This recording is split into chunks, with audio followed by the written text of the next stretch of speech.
So hello everyone. आज हम लोग अपना नया चैप्टर स्टार्ट करने वाले हैं जिसका नाम है एनालिटिकल रिएजेंट्स। ठीक है, एनालिटिकल रिएजेंट्स ये मतलब कि एनालिटिकल केमिस्ट्री में बहुत ही ज़्यादा इम्पोर्टेंट चैप्टर है। बीएचयू में बहुत सारे क्वेश्चंस आते हैं एनालिटिकल केमिस्ट्री से। ठीक है, चाहे वो कंसेप्चुअल बेस्ड हो या फिर न्यूमेरिकल बेस्ड हो, बहुत सारे क्वेश्चंस आते हैं। धीरे धीरे हम लोग देखेंगे कि कहाँ कहाँ से क्वेश्चंस आते हैं। तो सबसे पहले तो इसमें क्या दिया है, एनालिटिकल केमिस्ट्री का डेफिनेशन दिया हुआ है। Analytical chemistry is concerned with the chemical characterisation of matter both quantitatively and qualitatively. मतलब इस चीज का इंट्रोडक्शन मैंने आपको अपना फर्स्ट लेक्चर में दिया था। यदि आप वो मिस कर दिए हैं तो डेफिनेटली एक बार उसे जाकर देख लीजिएगा।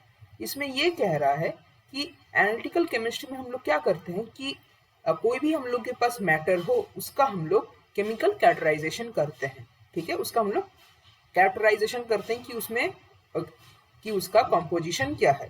कैसे कर सकते हैं हम लोग उसको, क्वालिटेटिवली भी कर सकते हैं और क्वांटिटेटिवली भी कर सकते हैं। देखिए, ये सब टॉपिक्स मैंने पहले ही कवर करके रखा हुआ है अपने फर्स्ट वीडियो में। एक बार कृपया उसे देख लीजिएगा।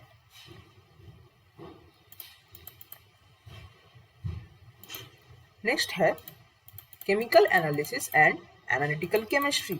एनालिटिकल केमिस्ट्री क्या है, ये एक मच ब्रॉडर टर्म है और ये जनरल एस्पेक्ट्स पर फोकस करता है, जबकि केमिकल एनालिसिस ये एक नैरो टर्म है और ये स्पेसिफिक एस्पेक्ट्स पर फोकस करते हैं। ये सब मैंने कवर करवा कर रखा है। क्वांटिटेटिव एनालिसिस क्या है, आइडेंटिफाई द अमाउंट, और क्वालिटेटिव एनालिसिस क्या है, ये उसका प्रेजेंस चेक करता है। ठीक है, element which makes the matter. Quantitative analysis is carried out before qualitative analysis. ये भी एक स्टेटमेंट है, देख लीजिएगा। नेक्स्ट,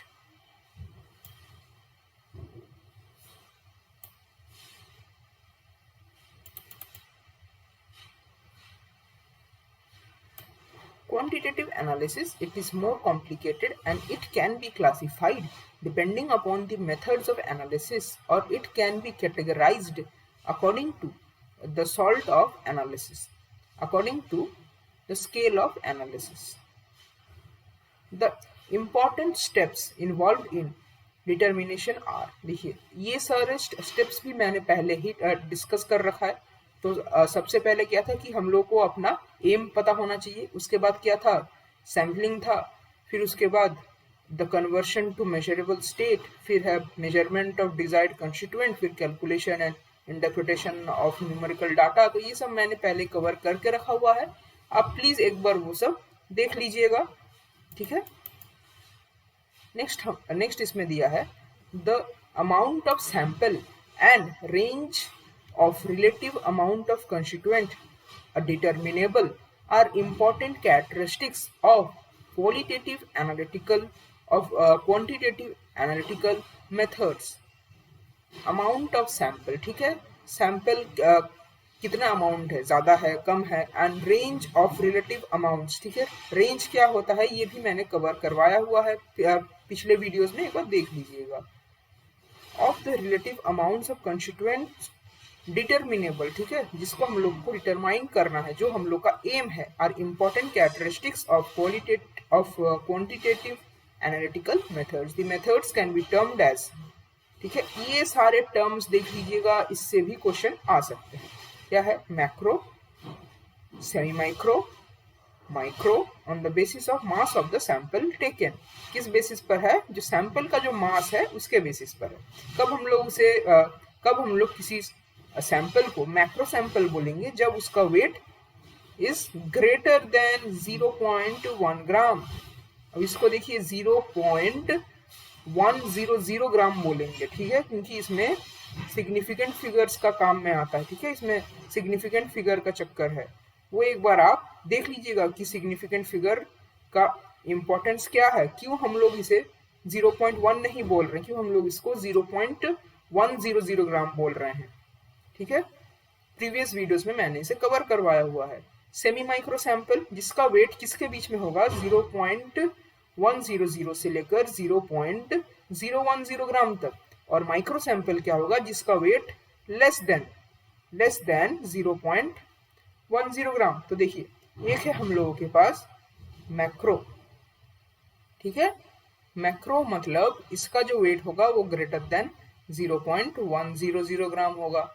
एक है हम लोगों के पास सेमी माइक्रो, सेमी माइक्रो, और एक है हम लोगों के पास माइक्रो सैंपल, ठीक है। माइक्रो मतलब ये लेस देन 0.010 ग्राम होगा, और सेमी माइक्रो क्या है, इन दोनों के बीच में इसका होना है, ठीक है,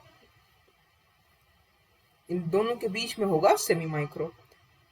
और फिर उसके बाद है माइक्रो सैंपल जिसका कंसेंट्रेशन बिटवीन 0.01 टू 0.001 ग्राम। अच्छा अब देखिए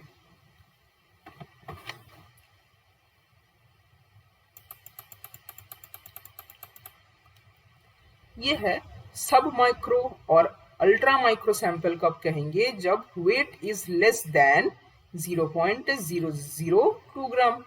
अब है मेजर कंस्टिट्यूएंट्स, ठीक है। सपोज कीजिए कि ये हम लोग का एक सैंपल है, ठीक है, सपोज कीजिए हम लोग का सैंपल है मिल्क पाउडर। अब उसमें जो कैल्शियम का अमाउंट प्रेजेंट है तो उसको हम लोग कैसे डिफाइन करेंगे, ठीक है।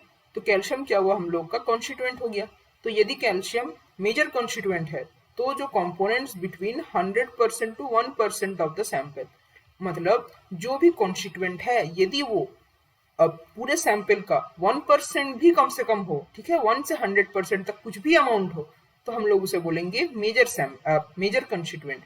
और यदि उसका जो कॉम्पोजिशन है, ठीक है, यदि वो क्या है 1% से लेकर 0.01% तक है सैंपल का, ठीक है, जो ये पूरा सैंपल इसका यदि बस 1% से 0.01% है तो हम लोग उसे बोलेंगे माइनर कंस्टिट्यूएंट। और ट्रेस कब बोलेंगे, जब वो बिलो किसका हो जाएगा 0.01, ठीक है। तो यहां से हम लोग के पास टर्म्स आते हैं क्या, मेजर, माइनर और ट्रेस, ठीक है। मेजर कब होगा, जब वो क्या होगा 100% से 1% होगा। माइनर कब होगा, जब वो 1% से 0.01% होगा। और ट्रेस कब होगा, जब ये लेस देन, ठीक है, जब ये लेस देन क्या हो जाएगा, it is below the range, ठीक है, सॉरी,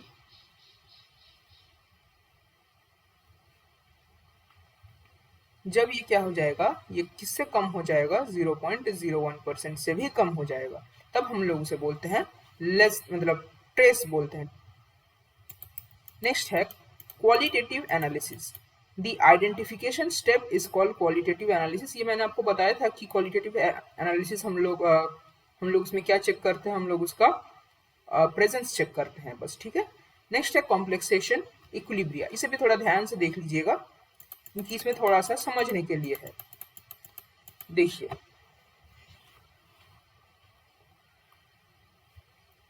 फर्स्ट क्या, जैसे कि सपोज हम लोग को एक कॉम्प्लेक्स बनाना है क्या, ML4, ठीक है। तो ये ML4 जो बनेगा ना, ये तो स्टेप वाइज बनेगा ना। जैसे कि पहले ML बनेगा, मतलब एक लिगेंड पहले जुड़ेगा, फिर या तो मतलब सपोज कीजिए कि 2 लिगेंड जुड़ा, फिर 3 लिगेंड जुड़ा, 4 लिगेंड जुड़ा, ऐसे करके मतलब कि ये स्टेप वाइज फॉर्मेशन होता है, ठीक है। इसमें तो हर स्टेप का जो ये फॉर्मेशन होता है इसका एक फॉर्मेशन कांस्टेंट होगा, ठीक है। सपोज कीजिए कि A प्लस बी दे रहा है हमको C, तो इसमें एक इसका फॉर्मेशन कांस्टेंट होगा, ठीक है। KF सपोज कीजिए मैं मान रहा हूं, तो ये एक इसका फॉर्मेशन कांस्टेंट होगा।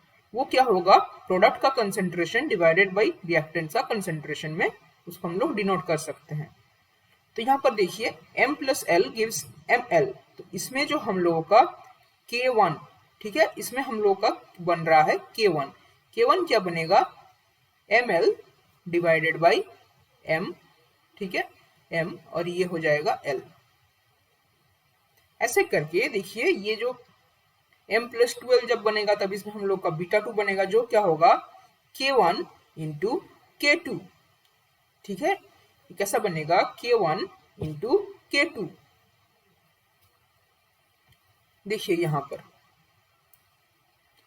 ये वाला देखिए m plus L gives ml, इसमें हम लोग को K1 मिल रहा है ये।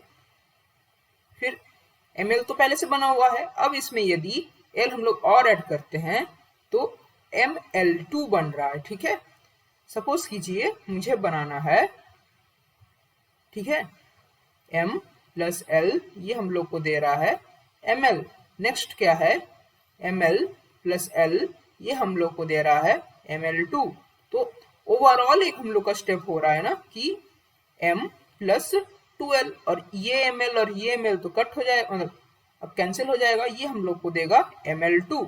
तो इसके लिए हम लोग का फॉर्मेशन कांस्टेंट होगा K1, इसके लिए हम लोग का फॉर्मेशन कांस्टेंट होगा K2, और इसके लिए ओवरऑल जो फॉर्मेशन कांस्टेंट होगा बीटा 2 वो क्या हो जाएगा K1 इंटू K2, ठीक है। वो क्या हो जाएगा देख लीजिए, K1 इंटू K2। अब कैसे होगा ये भी मैं आपको बता देता हूं, ठीक है। K1 का वैल्यू क्या था देख लीजिए, ml, हाँ, ml divided by m into l, और K2 का वैल्यू क्या था, ml2 divided by ml into l। अब यदि हम लोग K1 इंटू K2 करेंगे तो इसका वैल्यू देख लीजिए क्या हो जाएगा, यहाँ पर आ जाएगा ml, ये ml इंटू में ml2 डिवाइडेड बाई ml और l। अब देखिए इसमें क्या हो रहा है, यदि आप दोनों को मल्टीप्लाई करेंगे तो ml ml कैंसिल हो जाएगा, और ओवरऑल वैल्यू आपका क्या बनेगा, ml2 डिवाइडेड बाई m, और यहाँ पर आ जाएगा l का कंसेंट्रेशन का स्क्वायर। और सिमिलरली यदि आप इस रिएक्शन का भी फॉर्मेशन कांस्टेंट निकाल रहे हैं ना, ये जो बीटा, यदि आप इसका बीटा निकालेंगे तो वो भी कैसा होगा, तो बीटा 2 आपका क्या आना चाहिए, ml2, मतलब ये प्रोडक्ट बाई रिएक्टेंट, और ये l क्योंकि ये 2 है तो ये l स्क्वायर हो जाएगा, तो ये दोनों मैच कर रहे हैं ना। ऐसे ही करके यदि हम लोग n तक लेकर जाएंगे, ठीक है, n नंबर ऑफ लिगेंड यदि जोड़ने वाला है, तो फिर उसमें जो ये बीटा n आएगा ना, उसको यदि आप ऐसे कैलकुलेट करते रहेंगे K1 into K2 into K3 into K4 से कर करके Kn तक, तो ओवरऑल वैल्यू आपको कुछ ऐसा मिलेगा। क्या है ये वैल्यू, mln का कंसेंट्रेशन और m का कंसेंट्रेशन इंटू l का concentration to the power n, ठीक है, ये हो जाएगा आपका ओवरऑल, ठीक है। तो overall formation constant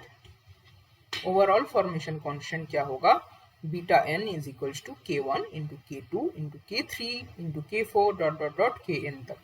only formation of mln then added excess amount of ligand।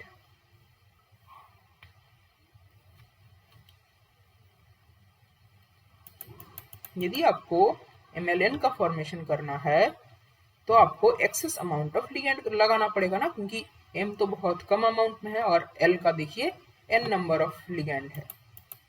Next, threshold limit value, इसे ध्यान से समझिएगा। ये क्या कहता है कि जैसे कुछ वर्कर्स होते हैं ना, ठीक है, जो वर्कर्स जो होते हैं वो क्या करते हैं, फैक्ट्रीज में काम करते हैं ना, जो फैक्ट्रीज में जो काम करने वाले वर्कर्स होते हैं, यदि वो किसी हजार्डियस मटेरियल से एक्सपोज हो रहे हैं, ठीक है, सपोज कीजिए टिन यानी SN, या फिर मतलब सपोज कीजिए कि कोल वगैरह, एस्बेस्टोस वगैरह, इन सब से यदि वो एक्सपोज हो रहे हैं, ये सब क्या है, जैसे मतलब कि हानिकारक है ना हम लोग के लिए। तो क्या है कि वो एक मतलब कि कितना वैल्यू होना चाहिए कि यदि उससे वो एक्सपोज हो रहे हैं डेली तो वो उनके हेल्थ पर इफेक्ट करेगा। कि सपोज कीजिए जैसे कि यदि इसमें दिया है the threshold limit value of a chemical substance is a level of which it is believed a worker can be exposed, ठीक है, ये एक वैल्यू है, एक लेवल है, ठीक है, ये एक लेवल है। A worker can be exposed day after day, ठीक है, वो एक्सपोज हो रहा है for a working life time without adverse effect. तो सपोज ये बोल रहा है कि सपोज कोल का यदि वो उसको हर दिन 2 ग्राम उसको एक्सपोजर मिल रहा है, तो उसको मतलब हेल्थ इफेक्ट्स हो सकता है, लेकिन यदि उसको 2 ग्राम से कम मिल रहा है, कुछ भी वैल्यू हो सकता है, 1 ग्राम या 1.9 ग्राम, 1.99 ग्राम, कुछ भी वैल्यू मिल रहा है, इससे कम है, तो उसके हेल्थ पर कोई इफेक्ट नहीं होगा, चाहे ये मतलब कि इतना एक्सपोजर उसको लगातार हर रोज मिलता रहे, तब भी उसके हेल्थ पर ज्यादा मतलब एडवर्स इफेक्ट नहीं होगा। तो उस वैल्यू को हम लोग बोलते हैं थ्रेश होल्ड लिमिट वैल्यू। ठीक है, वो कितना मैक्सिमम वैल्यू होगा, ठीक है, जिसके कारण जो वर्कर्स होंगे उनके हेल्थ पर कोई भी इफेक्ट नहीं आएगा। The TVL is an estimate based on the known toxicity, क्योंकि ये सब जो है तो होता है ना, ये सब हम लोग के लिए टॉक्सिक है, हानिकारक है। Based on the known toxicity in human or animal of a given chemical substance and the reliability and accuracy of the latest sampling and analytical method। ठीक है, ये बस एस्टिमेट है, ठीक है, कि कितना टॉक्सिसिटी हम लोग झेल सकते हैं, उससे ज्यादा हो गया तो हम लोग के ऊपर एडवर्स इफेक्ट पड़ेगा।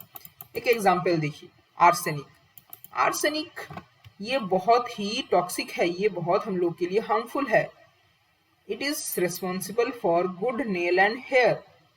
ओवर आर्सेनिक मीन्स यदि हम लोग इसका एक्सेस ले लेते हैं, ठीक है, यदि हम लोग इसका एक्सेस ले लेते हैं, means large amount of arsenic harmful for health, and इससे हम लोग को क्या होता है, स्किन प्रॉब्लम कॉज होता है, ठीक है, और लेप्रोसी वगैरह कॉज होता है। लेकिन ये रेस्पॉन्सिबल भी है, मतलब ये बेनिफिट भी कर सकता है, किसमें, good nail and good hair. अब आते हैं कंसेंट्रेशन विंडो।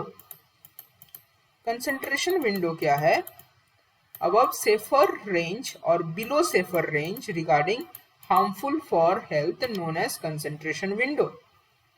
ठीक है, कि सपोज आपको बोल दिया है कि सपोज बोल दिया है कि 0.1 से 0.2, ठीक है, इससे ज्यादा कंसेंट्रेशन हुआ तो वो हार्मफुल है, या फिर आपको बोल दिया है कि 0.6 और 0.8, इससे कम कंसेंट्रेशन हुआ तो वो हार्मफुल है। तो ये जो अबव सेफर रेंज, ठीक है, या below safer range regarding harmful for health is known as concentration window. अच्छा, इसमें कुछ ना टर्म्स है, इन टर्म्स के ऊपर भी क्वेश्चन आया हुआ है प्रीवियस ईयर में, खास करके पीपीएम में। ठीक है, पीपीएम, पीपीबी, इन सब में ना खास करके क्वेश्चन आया हुआ है। पीपीएम क्या है, पार्ट्स पर मिलियन। पार्ट्स पर मिलियन, इसको हम लोग किससे रिप्रेजेंट कर सकते हैं, ठीक है, पीपीएम इज इक्वल्स टू, देखिए, ppm is equals to milligram per litre या फिर माइक्रोग्राम पर मिलीलीटर। ठीक है, ये क्या है, पार्ट्स पर मिलियन। फिर है पार्ट्स पर ट्रिलियन। देखिए, इनको आप ना याद रख लीजिएगा, ये फॉर्मूला, ये सब यूनिट्स याद होने चाहिए, इनमें से डायरेक्ट क्वेश्चन आ गया है, कुछ करने का नहीं, एकदम डायरेक्ट क्वेश्चन है, 1-2 सेकंड में खत्म हो जाएगा सब, एकदम ऐसा है। पार्ट्स पर ट्रिलियन, ये क्या है, नैनोग्राम। ठीक है, नैनोग्राम पर लीटर, नैनोग्राम पर लीटर।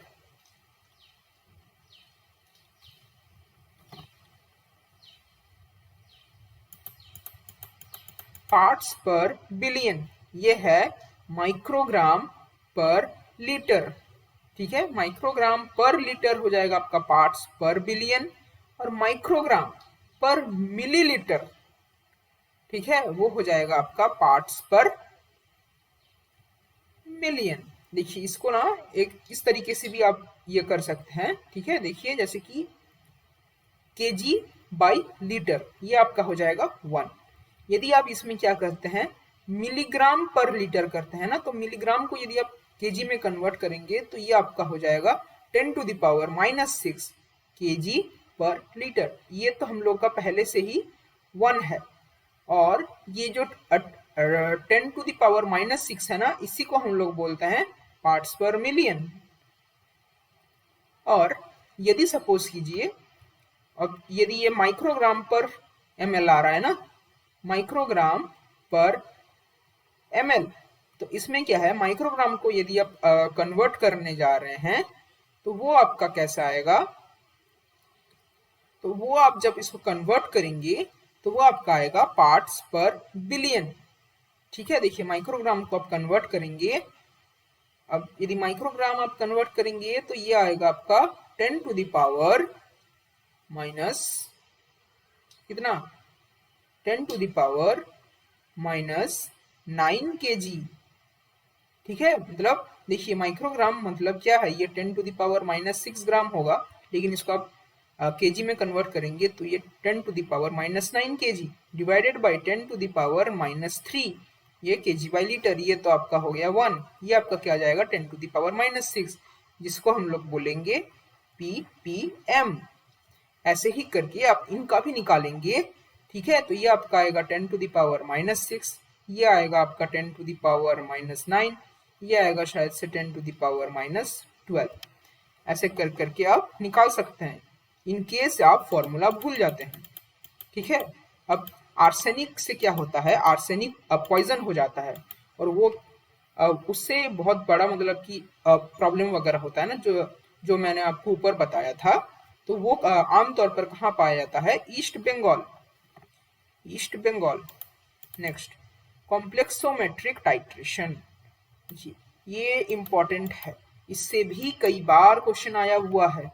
सीधा सीधा आपको पूछ लेगा कि जैसे ईडीटीए का स्ट्रक्चर बताओ या कौन सा form of EDTA more soluble वगैरह, ऐसे ऐसे क्वेश्चंस पूछ लेते हैं। कॉम्प्लेक्सोमेट्रिक टाइट्रेशन, तो सबसे पहले आप इसमें देख लीजिए कि ईडीटीए क्या होता है। ईडीटीए यानी कि ethylene diamine tetra acetic acid. देखिए इथिलीन यूनिट है, ठीक है, डायमीन तो इसलिए 2 नाइट्रोजन है, ठीक, टेट्रा एसिटिक एसिड, ये वाला आपका एसिटिक एसिड ग्रुप हो गया, ये 4 है, इसलिए हम इसे नाम देते हैं इथिलीन डायमीन, मतलब ये जो पूरा है अमीन ग्रुप हुआ ना, ethylene diamine tetra acetic acid, और इसको हम लोग रिप्रेजेंट करते हैं H4Y से। ठीक है, इसको हम लोग किस से रिप्रेजेंट करेंगे, H4Y। अच्छा, disodium salt of ethylene dihydrate, इसका हम लोग यदि डाइहाइड्रेट, डाइहाइड्रेट मतलब देखिए 2 H2O मॉलिक्यूल्स, और डाइसोडियम सॉल्ट मतलब ये जो H है ना, ये हटके सोडियम आ जाएगा। ठीक है, तो ये डाइसोडियम सॉल्ट बन जाता है। इसको हम लोग कैसे रिप्रेजेंट कर सकते हैं, Na2H2Y।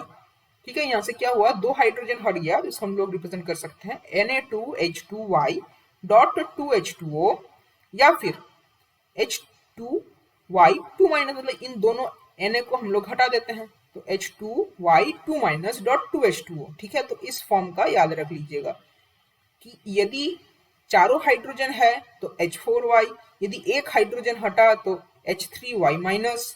ठीक है, देख लीजिए, यदि आपके पास चारों हाइड्रोजन है तो ये क्या हो जाएगा H4Y, यदि आपके पास एक हाइड्रोजन हट गया, 3 हाइड्रोजन है तो ये हो जाएगा H3Y माइनस, मतलब हाइड्रोजन जो रिमूव होगा H प्लस के फॉर्म में रिमूव होता है ना, फिर 2 हाइड्रोजन है तो आपके पास आ जाएगा H2Y2 माइनस, और H है, एक हाइड्रोजन है तो HY3 माइनस, यदि कोई भी हाइड्रोजन नहीं है तो ये Y4 माइनस के फॉर्म में आ जाएगा।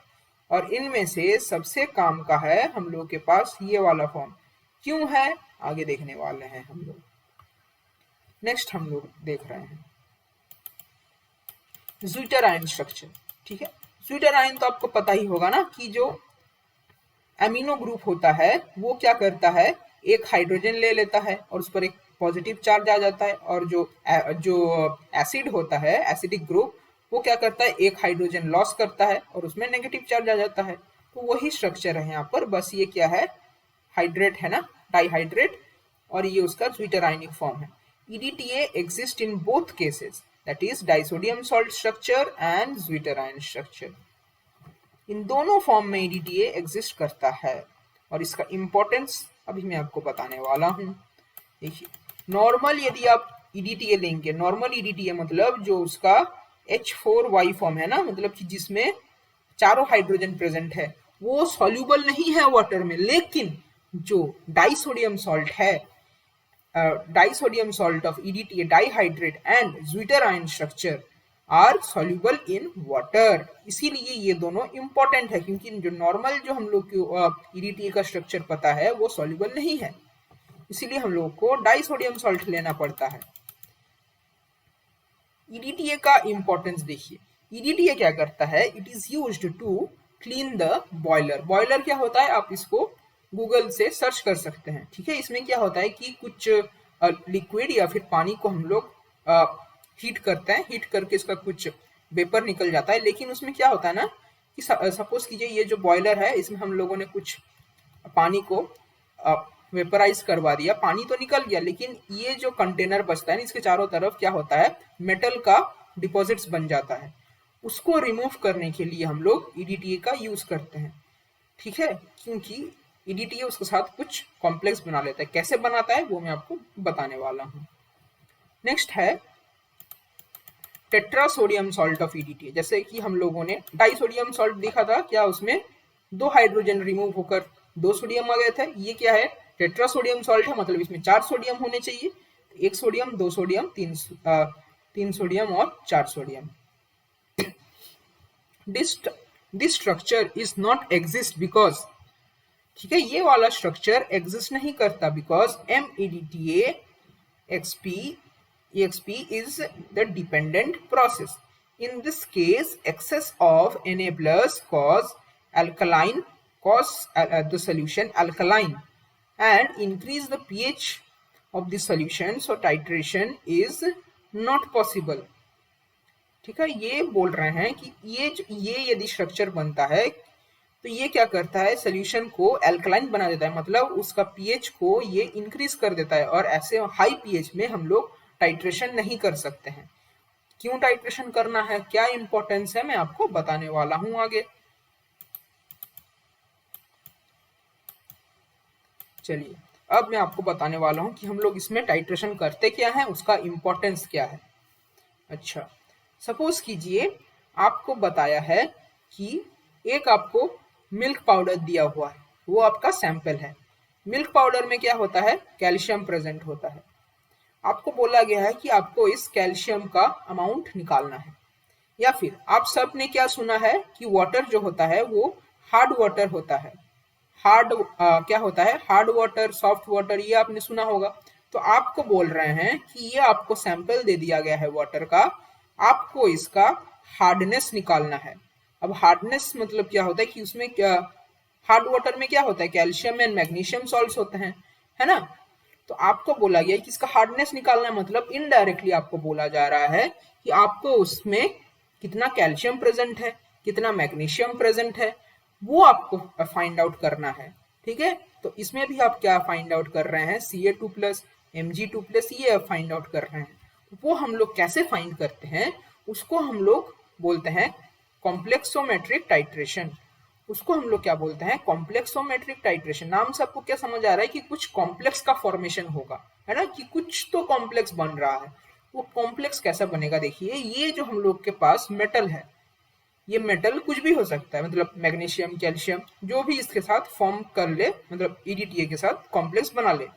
तो ये है हम लोग के पास ईडीटीए का स्ट्रक्चर, ठीक है। इसे ध्यान से देखिए, ये है हम लोग का एसिटिलीन ग्रुप, सॉरी हाँ, ये हम लोग के पास इथिलीन ग्रुप, ठीक है, इथिलीन। ये हो गया डाइअमीन, इथिलीन डाइअमीन टेट्राएसीटेट, ये जो 4, ठीक है, ये हम लोग के पास जो 4 एसिड ग्रुप है दिख रहा है, उसी स्ट्रक्चर को हम लोगों ने थोड़ा सा रीअरेंज कर दिया है, एकदम सेम ही है। तो ये क्या करता है, एक ऑक्टाहेड्रल कॉम्प्लेक्स बनाता है। कैसे, ये जो हम लोग के पास है ना मेटल, ठीक है, ये जो हम लोग के पास मेटल है, इसको ऑक्टाहेड्रल बनाना है, ठीक है। तो ये ऑक्टाहेड्रल कैसे बनाएगा, ये क्या करता है कि 2 जो नाइट्रोजन है उसके साथ ये कोऑर्डिनेट बॉन्ड बना लेता है। और यहाँ पर हम लोग के पास क्या है, इसका ये O- होता है ना, या फिर जो ऑक्सीजन होता है उसके साथ ये बॉन्ड बनाता है, ठीक है। 4 ऑक्सीजन होते हैं, चारों ऑक्सीजन के साथ ये बॉन्ड बनाता है। तो ओवरऑल क्या होता है, ये एक ऑक्टाहेड्रल कॉम्प्लेक्स फॉर्म करता है, ठीक। मतलब यहाँ पर जो ये 4 कार्बोक्सिलिक एसिड ग्रुप है उसमें से चारों ऑक्सीजनों के साथ ये बॉन्ड बनाता है, और 2 नाइट्रोजन के साथ ये कॉम्प्लेक्स बनाता है। तो मतलब ये ओवरऑल 6 लिगेंड के साथ इंटरेक्ट कर रहा है, और इसीलिए हम लोग ईडीटीए को क्या बोलते हैं कि ईडीटीए एक हेक्साडेंटेट लिगेंड है। हेक्साडेंटेट, हेक्साडेंटेट मतलब कि इसके पास 6 डोनेटिंग साइट्स है, ठीक है। और इससे जो ये कॉम्प्लेक्स बनता है ना, इसे हम लोग बोलते हैं चिलेट। चिलेट वगैरह के बारे में आपको आइडिया होगा ही, ठीक है, पहले से, ठीक है। चिलेट मतलब ये कुछ रिंग लाइक स्ट्रक्चर बनाता है, और ये चिलेट बनने के कारण ये वाला जो कॉम्प्लेक्स फॉर्म होता है ये बहुत ज्यादा स्टेबल हो जाता है।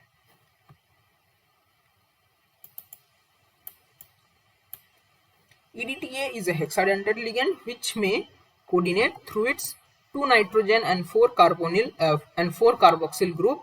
It is known from infrared spectrum, मतलब इंफ्रारेड स्पेक्ट्रोस्कोपी से भी हम लोग इसे पता कर सकते हैं, ठीक है। देखिए अब इसमें हम लोग क्या करते हैं ना, ये जो हम लोग के पास हम लोग को बोला गया है कि हम लोग को मैग्नीशियम 2+ या कैल्शियम 2+ का हम लोग को कंसेंट्रेशन निकालना है।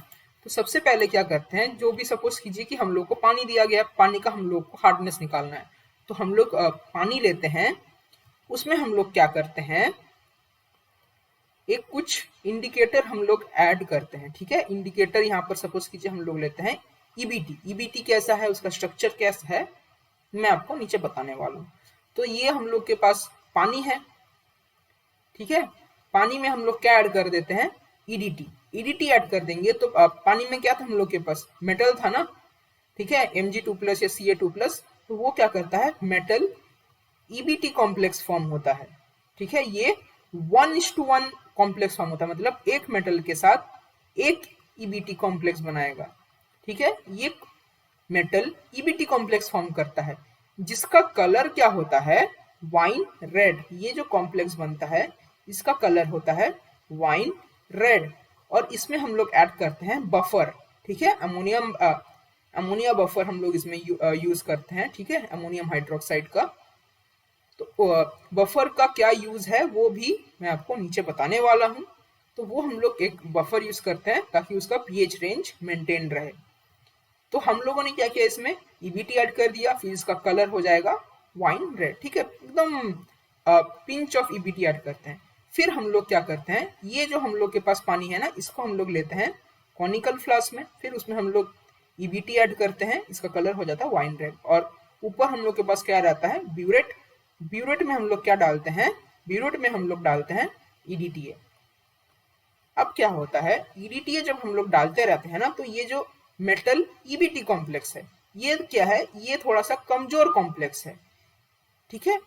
पर मेटल ईडीटीए कॉम्प्लेक्स है, जब हम लोग इसमें ईडीटीए डालेंगे ना, तो इसमें क्या बनेगा, मेटल ईडीटीए कॉम्प्लेक्स। ये भी 1:1 कॉम्प्लेक्स है, लेकिन ये वाला जो कॉम्प्लेक्स बनेगा ये स्ट्रॉन्ग कॉम्प्लेक्स है, इसलिए ये क्या करता है, ईबीटी को हटा देता है और ये खुद कॉम्प्लेक्स बना लेता है। मतलब मेटल, देखिए रिएक्शन कुछ ऐसा होगा, मेटल प्लस, देखिए मैं आपको बता रहा हूँ, रिएक्शन ऐसा होगा, देखिए मेटल ईबीटी प्लस आप ईडीटीए ऐड करेंगे तो ये आपको बना देगा मेटल ईडीटीए प्लस ईबीटी। और जैसे ही ये ईबीटी रिलीज होगा तो ये अपना फ्री फॉर्म में रहेगा, ठीक है, फ्री आयन फॉर्म में रहेगा, तो उस टाइम इसका कलर हो जाएगा ब्लू। और यही हम लोग को पाना है, मतलब ये हम लोग के लिए एंड पॉइंट का काम करेगा। तो फिर जितना अमाउंट ऑफ ईडीटीए यूज होगा ब्यूरेट से, तो उस हिसाब से हम लोग को पता चल जाएगा कि कितना अमाउंट ऑफ मेटल प्रेजेंट है। फिर उसके बाद हम लोग क्या निकाल सकते हैं, कैलकुलेशन करके कि इसमें मैग्नीशियम या कैल्शियम का अमाउंट कितना है, तो हम लोग उसमें निकाल सकते हैं। फिर उसका वाटर का हार्डनेस वगैरह ऐसे करते हैं हम लोग कॉम्प्लेक्सोमेट्रिक टाइट्रेशन, ठीक है। तो उसमें बताया गया है, देख लीजिए, metal EDTA complex has octahedral geometry. EDTA में behave as quintudentate or quadridentate ligand having one or two of its carbonyl free of strong interaction। मतलब ये जो हम लोग के पास ईडीटीए है ये हेक्साडेंटेड है, लेकिन यदि मतलब कि जरूरत पड़े तो ये मतलब इसका डेंटिसिटी क्या है 6 है, लेकिन यदि जरूरत पड़े तो ये 5 डेंटिसिटी का भी हो सकता है और 4 डेंटिसिटी का भी हो सकता है। क्विंक्विडेंटेड मतलब 5 का और क्वाड्रिडेंटेड मतलब 4 का। वो सिचुएशन पर डिपेंड करता है। इक्विलिब्रिया इन्वॉल्व्ड इन ईडीटीए टाइट्रेशन। देखिए ये इसमें ये बताया गया है कि जो ये हम लोग का मेटल है ये तो +2 चार्ज में आ गया, इसका ऑक्सीडेशन स्टेट क्या है +2, तो ये क्या है इलेक्ट्रॉन डेफिशिएंट है। और जो हम लोग के पास ईडीटीए है वो हम लोग जनरली इस फॉर्म में ले रहे हैं। देखिए Y4- याद है ना, H4Y इसका नॉर्मल फॉर्म था, उसमें से हम लोगों ने 4 हाइड्रोजन हटा दिया तो Y4- आ गया। और ये Y4- में क्या है कि इसमें ऑक्सीजन पर नेगेटिव चार्ज है, तो ये क्या करेगा एज इलेक्ट्रॉन डोनर ये एक्ट करेगा, तो ये बेस बन जाएगा। और M2+ क्या करेगा ये, क्योंकि ये इलेक्ट्रॉन एक्सेप्टर है तो ये एसिड कहलाएगा। ठीक है, तो ये रिएक्शन एक न्यूट्रलाइजेशन रिएक्शन के बराबर है, एनालॉगस है। न्यूट्रलाइजेशन रिएक्शन क्या है आप पता कीजिए, यदि नहीं समझ आता है तो मुझे पूछ सकते हैं। It should be a simple matter to calculate PM values under various conditions. Calculate titration curves, discuss feasibility, etc. अच्छा, PM क्या होता है? हम लोगों ने तो pH सुना था, ये PM क्या हो गया? ये pH क्या है आपका -log H+। इससे हम लोग को क्या पता चलता है H+ का कंसेंट्रेशन। उसी तरीके से PM क्या है -log MN+। इससे हम लोगों को मेटल का कंसेंट्रेशन पता चलता है।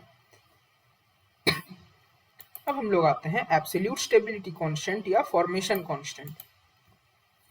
देखिए यदि आपको ये रिएक्शन दिया गया है Mn+ + Y4- gives MyN-4, ठीक है, तो इसका जो फॉर्मेशन कांस्टेंट निकालेंगे आप, याद है ना कि ये प्रोडक्ट कॉन्सेंट्रेशन बाय रिएक्टेंट का कॉन्सेंट्रेशन, इसी को हम लोग बोलते हैं एब्सोल्यूट स्टेबिलिटी कांस्टेंट या एब्सोल्यूट फॉर्मेशन कांस्टेंट। अब आते हैं pH effect. Since EDTA molecule contain 6 basic sites, ठीक है, उसमें 4 कार्बोक्सिलेट ऑक्सीजन होते हैं और 2 नाइट्रोजन होते हैं, ठीक है, डोनेट करने के लिए, तो 6 एसिड स्पीसीज कैन एग्जिस्ट। ठीक, जैसे सपोज कीजिए ये हम लोग के पास क्या है CH2 बॉन्ड CH2N और ये N, इसके साथ आपका क्या जुड़ा हुआ है, एक CH2 जुड़ के ये COO- ऐसे ही करके इसमें भी, ठीक है, ये करके ये CO-, इधर भी आपको एक O-, इधर भी आपको एक O- मिलेगा, ठीक है। और ये जो नाइट्रोजन है इनमें भी यदि प्रोटोनेशन हो जाता है तो इसमें भी एक एक करके हाइड्रोजन ऐड हो जाएगा, ठीक है। अब यदि ये सोचिए बता रहा हूं,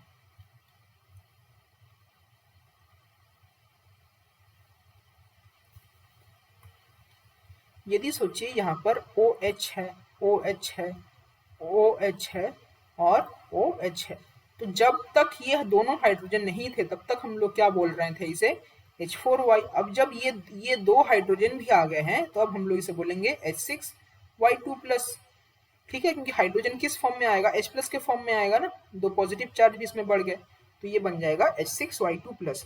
तो इसमें इतने सारे फॉर्म्स एग्जिस्ट कर सकते हैं, जिनमें से H6Y2+ and H6+ are relatively strong acid. ये स्ट्रॉन्ग एसिड क्यों है, क्योंकि ये नाइट्रोजन के ऊपर प्लस चार्ज है जो कि अनस्टेबल है, तो नाइट्रोजन इजीली इसको मतलब कि डोनेट करना चाहेगा, तो ये एक एसिड की तरह एक्ट करेगा ना, इसीलिए ये स्ट्रॉन्ग एसिड है। लेकिन हम लोग को क्या चाहिए, एक बेस चाहिए, क्योंकि हम लोग को उसे Mn+ के साथ रिएक्ट करवाना पड़ेगा जो कि एसिडिक है, तो हम लोग को एक बेस चाहिए, इसीलिए इन दोनों फॉर्म्स को हम लोग कंसिडर नहीं करते हैं, मतलब ये लेस इंपॉर्टेंट है।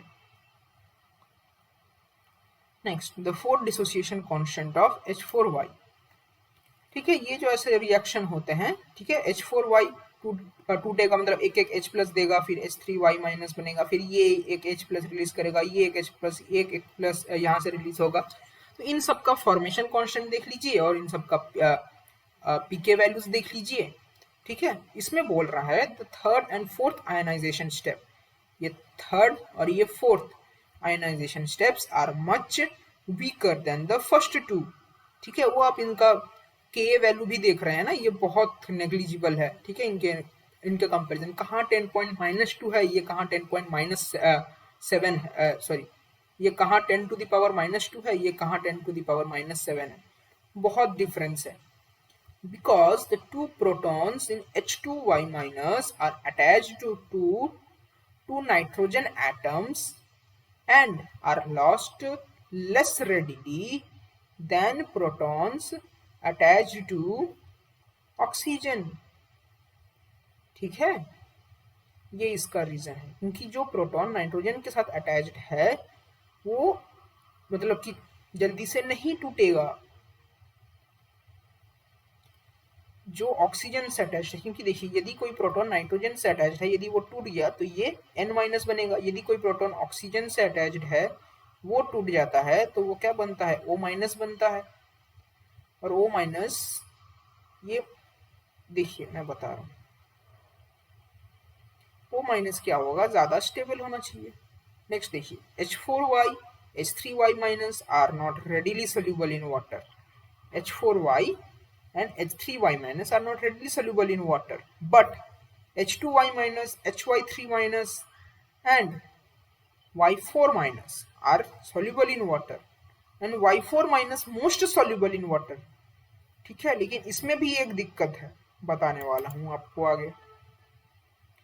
Why only disodium salt for EDTA is used for complexometric titration। ठीक है, मैंने बताया था कि ये जो H2Y2- है ये हम लोग के लिए मोस्ट इंपॉर्टेंट, लेकिन क्यों, इसका रीजन पढ़िए। जो Y4- है वो मोस्ट soluble in water है, but we take disodium salt because complexation is a pH control process।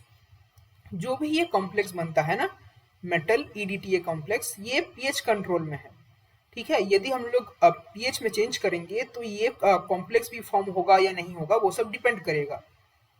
यदि बोल रहा है, यदि हम लोग उसका Y4- फॉर्म ले लेते हैं जिसमें कोई भी हाइड्रोजन नहीं रहेगा, उसमें बस आपका सोडियम आयंस रहेंगे, तो उसमें क्या होता है, वो वाला फॉर्म Y4- एंड HY3-, इसमें क्या है कि उसमें ज्यादा OH- आयंस फॉर्म होता है। ठीक है, वो प्रोवाइड्स मोर OH- आयंस।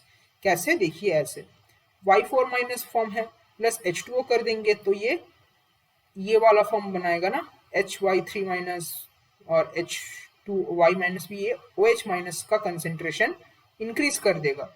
OH- का कंसेंट्रेशन इंक्रीज होगा मतलब पीएच इंक्रीज कर जाएगा, पीएच इंक्रीज कर जाएगा तो ये वाला जो फॉर्मेशन होगा ना MEDTA, ये अच्छे से नहीं हो पाएगा। ठीक है, क्योंकि इसके लिए हम लोग को एक पीएच मेंटेन करना रहता है, जिसके लिए हम लोग यूज करते हैं बफर।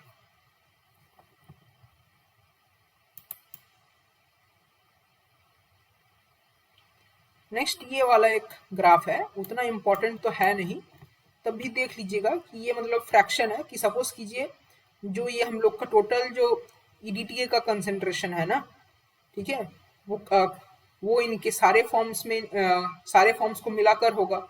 उसमें से हम लोग इसमें कौन से फॉर्म को एक्सक्लूड कर दे रहे हैं, H6Y2 प्लस और H5Y प्लस को एक्सक्लूड कर दे रहे हैं। बाकी जो बच रहा है H4Y plus H3Y- plus H2Y2- plus HY3- plus Y4- इन फॉर्म्स को सारे के कंसेंट्रेशन को मिला करके क्या बनता है, EDTA का टोटल कंसेंट्रेशन। तो इनमें से मतलब कि कौन से पीएच पर कौन सा फॉर्म प्रीडोमिनेट करेगा, मतलब सबसे ज्यादा पाया जाएगा, उसी का ये ग्राफ है, देख लीजिएगा। ठीक है, उतना इंपॉर्टेंट ये है नहीं। अब EDTA को हम लोग किस किस नाम से जानते हैं, देख लीजिए, कॉम्प्लेक्स आयन नाम से जानते हैं, वर्सीन नाम से जानते हैं, चिलेशन और सिक्विस्ट्रिन नाम से जानते हैं। EDTA was first discovered in 1935 in scientists के द्वारा in Germany. EDTA was discovered by this, ये सब देख लीजिएगा, उतना इंपॉर्टेंट तो कुछ खास है नहीं।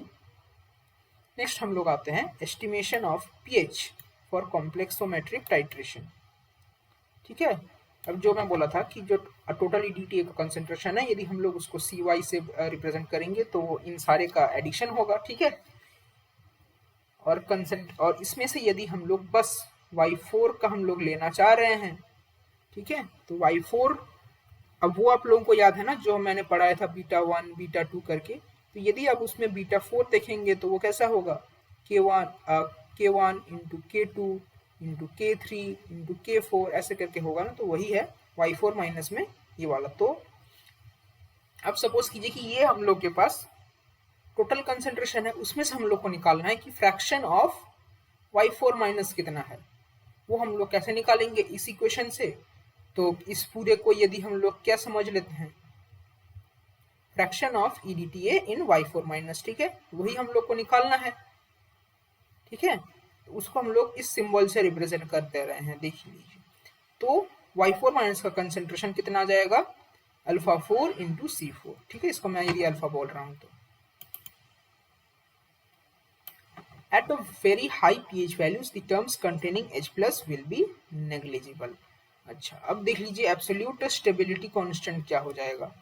एब्सोल्यूट स्टेबिलिटी कांस्टेंट आपको याद है ना, उसमें क्या था, ये इसके जगह पर आपको यदि याद हो तो यहाँ पर क्या था Y4 माइनस, तो इसी वैल्यू को निकालने के लिए हम लोगों ने ये सब किया हुआ है। अब देखिए तो के एब्सोल्यूट जो था ना, एब्सोल्यूट स्टेबिलिटी कांस्टेंट या एब्सोल्यूट फॉर्मेशन कांस्टेंट, वो कैसा बन जाएगा, इस तरीके से बन जाएगा, ठीक है। ये अल्फा 4 और ये CY, उसमें से यदि हम लोग इस अल्फा 4 को मल्टीप्लाई कर देते हैं तो ये जो पूरा बनेगा ना, इसी को हम लोग बोल देते हैं के इफेक्टिव। अब उसमें देखिए ये जो अल्फा 4 है, ठीक, इसका यदि आप फॉर्मूला में देखेंगे ना, इस पूरे को हम लोग अल्फा 4 बोल रहे थे, इसमें देख रहे हैं कि ये H प्लस का कंसेंट्रेशन पर डिपेंड कर रहा है, ठीक है। इसी से हम लोग का नेक्स्ट लाइन बनने वाला है, देख लीजिए। अनलाइक के एब्जॉर्बेंस, अनलाइक के एब्सोल्यूट फॉर्मेशन कांस्टेंट, के इफेक्टिव फॉर्मेशन कांस्टेंट, ठीक है। जो के इफेक्टिव है इसे हम लोग बोलते हैं इफेक्टिव या कंडीशनल फॉर स्टेबिलिटी कांस्टेंट या कंडीशनल फॉर्मेशन कांस्टेंट। इनको याद रख लीजिएगा, इसे क्या बोलते हैं, या तो इफेक्टिव भी बोल सकते हैं या कंडीशनल भी बोल सकते हैं, स्टेबिलिटी कांस्टेंट भी बोल सकते हैं, फॉर्मेशन कांस्टेंट भी बोल सकते हैं। तो जो ये के इफेक्टिव है वो वैरी करता है पीएच के साथ, because of the pH dependence of ये अल्फा 4, क्योंकि ये पीएच पर डिपेंड करता है। तो के effective is more immediately useful, ये ज्यादा यूजफुल है देन के absolute, because it shows the actual tendency to form the metal complex at pH value in question. अब देखिए यदि आप ये ग्राफ देख लेंगे कि यदि ये minus log of alpha 4 very with pH, तो जैसे जैसे ये पीएच बढ़ेगा ये लॉग का वैल्यू, ये माइनस लॉग वाला वैल्यू डिक्रीज करता रहेगा। अब यहाँ पर कुछ वैल्यूज दिया हुआ है, वो भी आप देख सकते हैं, नोट्स आपको प्रोवाइड कर ही दिया जाएगा। अब एक देख लीजिए इम्पोर्टेंट पार्ट है, यदि पीएच डिक्रीज करेगा तो अल्फा 4 भी डिक्रीज कर जाएगा और के इफेक्टिव भी डिक्रीज कर जाएगा, ठीक है। क्योंकि यदि पीएच डिक्रीज कर रहा है और अल्फा 4 डिक्रीज कर रहा है तो ये जो के इफेक्टिव है, तो के इफेक्टिव तो अल्फा 4 पर ये डायरेक्टली प्रोपोर्शनल है, तो इसलिए ये भी डिक्रीज कर जाएगा। As pH goes down, alpha 4 becomes small, hence Kf becomes smaller. Alpha 4 is the fraction of EDTA in Y4 minus form. Thus, at pH values above 12 or so, where EDTA is essentially completely dissociated, alpha 4 approaches unity.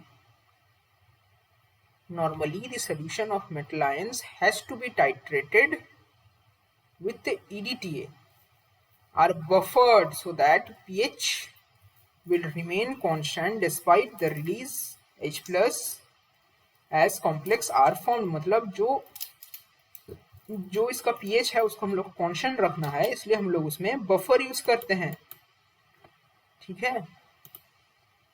इसमें से देख लीजिए कि वो जो formation constant वगैरह का में भी फॉर्मूला एग्जाम में पूछ ले, और ये EDTA का ऐसे पूछ लेगा कि EDTA का कौन सा फॉर्म हम लोग यूज करते हैं, कौन सा फॉर्म वाटर सोल्यूबल है, कौन सा फॉर्म काम का है, ऐसे कर क्वेश्चन पूछ सकते हैं, ठीक है। उसके अलग अलग फॉर्म उनका।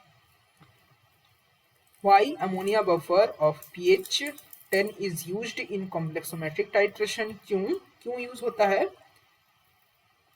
क्योंकि ये जो रिएक्शन है ये pH डिपेंडेंट है, और यदि हम लोग को रिएक्शन को कंप्लीट करवाना है तो उसके लिए पीएच को मेंटेन करना पड़ेगा, ठीक है। और ईबीटी इंडिकेटर एक हम लोग यूज करने वाले हैं, मैं अभी बताने वाला हूँ इसके बाद। वो उसको एक पीएच चाहिए 8 to 10, उसके लिए हम लोग यूज करते हैं अमोनिया बफर। वो इस पीएच को मेंटेन करता है 8 to 10, क्योंकि उसी पीएच में जो ईबीटी है वो अपना कलर चेंज कर सकता है, रंग बदल देगा एकदम। देख लीजिए ये आपका इंडिकेटर है ईबीटी। इसका यदि ये pH 6.3 से कम है तो ये रेड कलर होगा, यदि 6.3 से ज्यादा है लेकिन 11.6 से कम है तो ये ब्लू कलर देगा। यही वाला ज्यादा काम का है, बताएंगे कैसे। और यदि ये 11.6 से भी ज्यादा हो गया तो ये येलोइश ऑरेंज देगा। pH less than 10 blue to red colour, pH more than 10 red to red.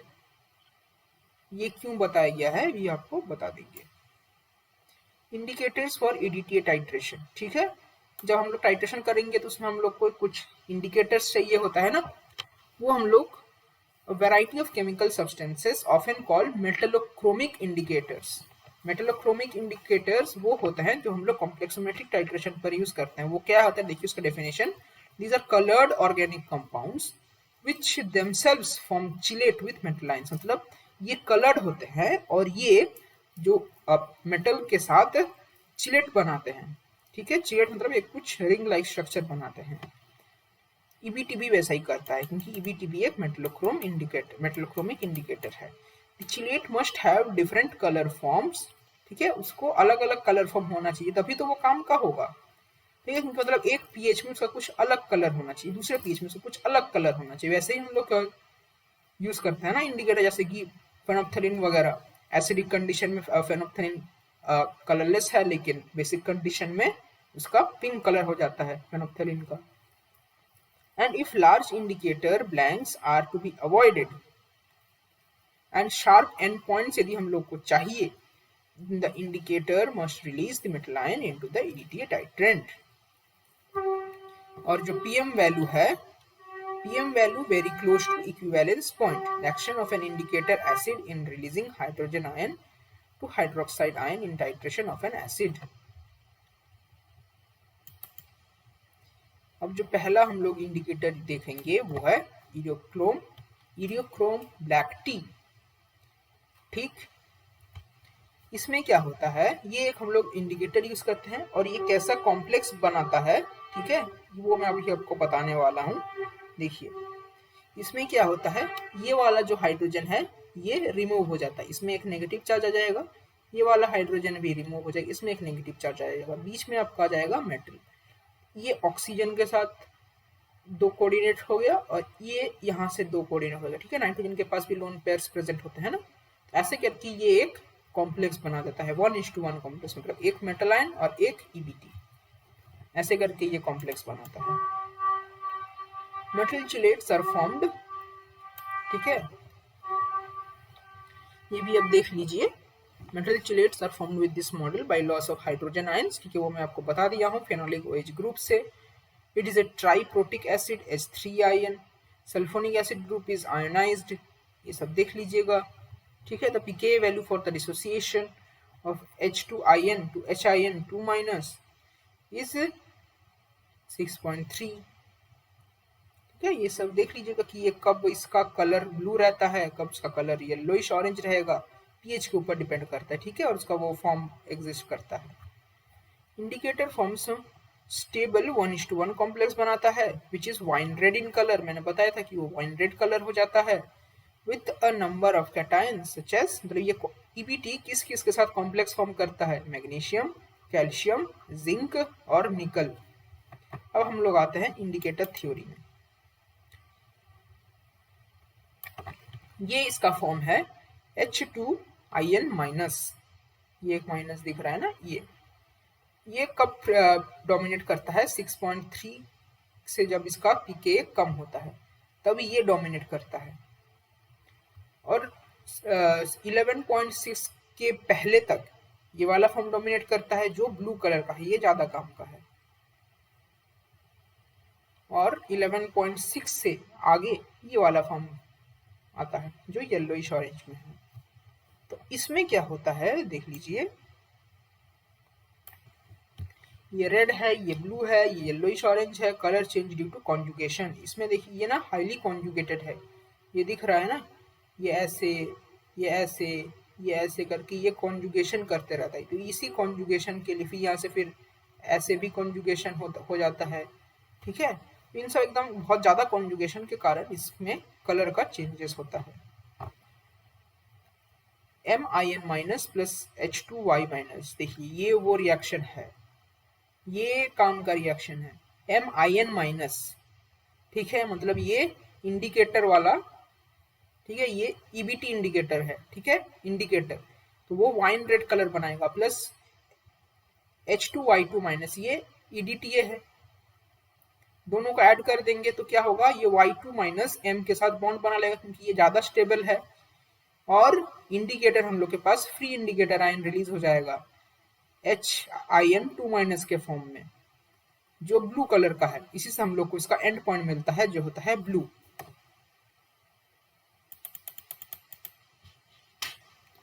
अब नेक्स्ट है सेकेंड इंडिकेटर। अभी तक हम लोगों ने एक इंडिकेटर देखा था EBT, अब सेकेंड इंडिकेटर। दिक्कत क्या होता है कि EBT कई बार अनस्टेबल होता है, उसके लिए हम लोग को फ्रेशली प्रिपेयर्ड सोल्यूशन चाहिए होता है। लेकिन जब EBT जब हम लोग काम में नहीं ले सकते, उस टाइम हम लोग ये वाला इंडिकेटर का काम करते हैं, कैल्मागाइट, ठीक है, क्योंकि ये स्टेबल होता है एक्वस सोल्यूशन में, ठीक है। इसीलिए हम लोग इसका यूज कर सकते हैं, और इसका आप ये कलर चेंज वगैरह देख लीजिए, ठीक, ये कौन सा कलर देता है, सिमिलर टाइप का ही है। अब ये वाला एक बार देख लीजिएगा, ठीक है, कि इसका ये एंड पॉइंट नियर अबाउट यहाँ पर आता है और इक्विवेलेंस पॉइंट यहाँ पर आता है। अच्छा, एंड पॉइंट और इक्विवेलेंस पॉइंट क्या ये दोनों सेम होते हैं, अलग होते हैं, क्या होते हैं, आप बताइएगा जरूर, ठीक है। और यदि ये सेम होते हैं तो क्यों सेम होते हैं, यदि ये डिफरेंट होते हैं तो क्यों डिफरेंट होते हैं। अच्छा, इसमें देखिए कि ये ना कई सारे रीजन्स हैं। फर्स्ट ये जो रीजन 1 है वो रेड कलर का है, रीजन 2 ये रेड ऑरेंज है, रीजन 3 ब्लू है, और रीजन 4 रेड है। बहुत ज्यादा ये एंट्रेंस पॉइंट ऑफ व्यूज है ना, ये सब उतना इंपॉर्टेंट नहीं है, ये सब सेमेस्टर पॉइंट ऑफ व्यू से ज्यादा इंपॉर्टेंट है। एंट्रेंस पॉइंट में आपको ऐसे कुछ न्यूमेरिकल वगैरह आ सकते हैं, और कुछ कंसेप्ट भी आते हैं, कुछ न्यूमेरिकल्स आते हैं। देखिए इक्विलिब्रियम कांस्टेंट है ना, इसका जो के इक्विलिब्रियम कांस्टेंट है उस वो क्या होगा, ये प्रोडक्ट का कंसेंट्रेशन बाय रिएक्टेंट। इसमें हम लोग को दिया है कि इसका वैल्यू क्या है, 5.2 इंटू 10⁻⁻5। तो अब हम लोग को बोल रहा है कि Mg2+ का कंसेंट्रेशन निकालने के लिए, तो उसमें ये फॉर्मूला आ जाएगा, ठीक है। Mg2+ को आप उठा के K जगह लाइए, K को उठा के Mg2+ की जगह लाइए। और यदि आपको बोल दिया है कि pH10 में रेशियो क्या बन जाता है, इस पार्ट का 1 बन जाता है, मतलब ये जो पूरा है, ठीक, ये वाला जो है इसका रेशियो हो जाता है 1, अगर ये दोनों बराबर हो जाते हैं। तो आपको यदि pH10 में निकालने बोले तो आपको बस H+ का कंसेंट्रेशन पता है, और H+ क्या है, pH10 है, तो H+ का कंसेंट्रेशन क्या हो जाएगा, देख लीजिए, ये निकालना आपको आता ही होगा, 1 इंटू 10⁻⁻10, ठीक, तभी तो उसका pH10 होगा, माइनस लॉग करके। तो फिर Mg2+ का कंसेंट्रेशन आप ऐसे निकाल सकते हैं, और इसी को हम लोग बोलते हैं Pmg, मतलब Mg2+ का कंसेंट्रेशन ये आ जाएगा, और Pmg मतलब, ठीक है, Pmg क्या हो जाएगा, माइनस लॉग Mg2+ का कंसेंट्रेशन।